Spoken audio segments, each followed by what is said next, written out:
आज करे सो अब पल में परलय होएगी। वीडियो कर दी गई है।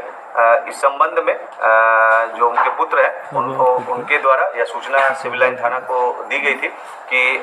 जो उनके पिता है का मोबाइल दिनांक 26/4/24 से ही बंद था। उसके बाद ये जब गए थे रेलवे कॉलोनी जो उनके पुत्र, तो पाया गया कि जो बाहर से दरवाजा उनका जो क्वार्टर है उसका बंद है और दरवाजा को तोड़ा गया और अंदर प्रवेश किया गया तो अंदर कमरे का भी दरवाजा बंद पाया गया था। और जब वहाँ पे देखा गया कि वहाँ पर जो जमीन पर जहाँ तहाँ खून फैला हुआ है, तो इस संबंध में तुरंत सिविल लाइन थाना के एसएचओ के द्वारा अपनी टीम के साथ वहां पर पहुंच करके जांच प्रारंभ किया गया और फिर वरीय पुलिस पदाधिकारियों को भी सूचना दी गई थी। इस संबंध में तुरंत फिर एडिशनल एसपी टाउन को भेजा गया था और हमारे द्वारा और सिटी एसपी के द्वारा भी जाकर के घटनास्थल का निरीक्षण किया गया और वहां पर पाया गया था कि घर के आंगन में अवस्थित शौचालय के बगल में एक जो हौज था पानी जमा करने का, उसमें जो मृतक का शव को कंबल में लपेट करके और नमक से उसको ये करते हुए उस पर छिड़क करके उसको उसमें डाल दिया गया था। इस मामले को काफ़ी गंभीरता से लिया गया था और इसके उद्भेदन के लिए और इसमें शामिल अपराधकर्मियों की गिरफ्तारी के लिए जो एडिशनल एसपी टाउन है उनके नेतृत्व में एक विशेष टीम का गठन किया गया था। वहाँ पर इस मामले में साइंटिफिक इन्वेस्टिगेशन करते हुए इसमें जो एफएसएल की टीम और डॉग स्क्वाड की टीम तथा फिंगरप्रिंट विशेषज्ञ को बुलाया गया था, जिनके द्वारा वहाँ पर कुछ जो सैंपल्स हैं उसको वहाँ पे लिए गए हैं और पुलिस के द्वारा जो अनुसंधान के क्रम में तथ्य आए थे उसके आधार पर इस मामले में 3 अपराध कर्मियों की गिरफ्तारी की गई है, जिसमें एक महिला है और 2 उनके सहयोगी हैं। अभी तक के अनुसंधान में यह बात प्रकाश में आई है कि जो महिला है वो मृतक के यहाँ मेड का काम करती थी और विगत कुछ दिनों से ही वहाँ पे कार्य कर रही थी और उसके द्वारा अपने अन्य सहयोगियों के सहयोग से इस घटना को अंजाम दिया गया और फिर घटना मतलब जो डेड बॉडी है उसको छुपाने के लिए उसको कंबल में बांध करके वहाँ पर हौज में उसको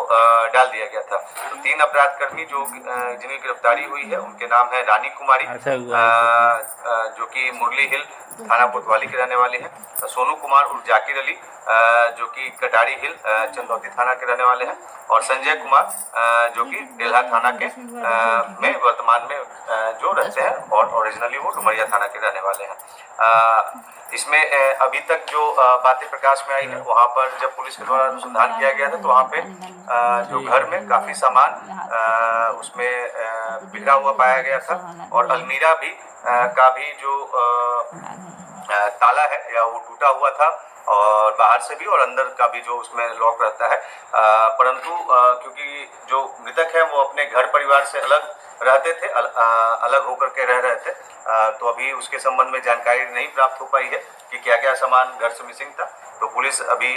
इन सभी बिंदुओं पे जांच कर रही है और आगे भी कार्रवाई की जाएगी। हत्या की वजह क्या है, कारण क्या, किस वजह से? हाँ, इसमें पुलिस के द्वारा जब वहाँ पर जांच प्रारंभ किया गया था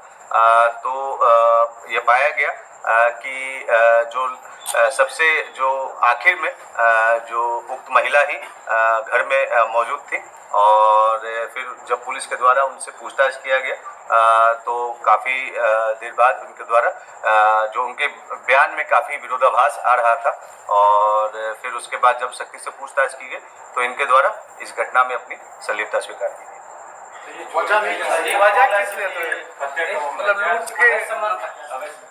देखिए, इसमें जैसा कि मैंने बताया कि इसमें घर में अलमीरा वगैरह टूटा हुआ पाया गया था, परंतु उसमें से क्या मिसिंग है इस बात की जानकारी हम लोग को अभी तक नहीं मिल पाई है, क्योंकि वो अकेले रह रहे थे मृतक। तो पुलिस अभी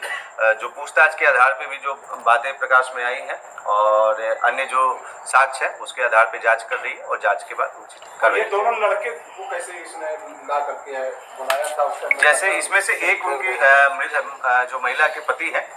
जो सोनू कुमार और जाकिर अली, वो उस महिला के पति हैं, और जो दूसरा व्यक्ति है वो भी उनके मतलब जानकार व्यक्ति है, और वो दूर के जीजा इनको ग्रामीण जीजा स्तर पे जीजा की बात इनके द्वारा बताई गई है। तो ये दोनों उनके जानकार व्यक्ति हैं और तकनीकी अनुसंधान से भी इन लोगों के आपस में उक्त दिन भी संपर्क में रहने की बात प्रकाश में है। जैसा कि मैंने आपको बताया, अभी पुलिस जो अलमीरा में जो सामान था उसके अभी पता कर रही है। बहुत धन्यवाद। सत्य, संघर्ष और अपना ज्ञान बढ़ाने के लिए देखते रहिए MAJP न्यूज़। जय हिंद।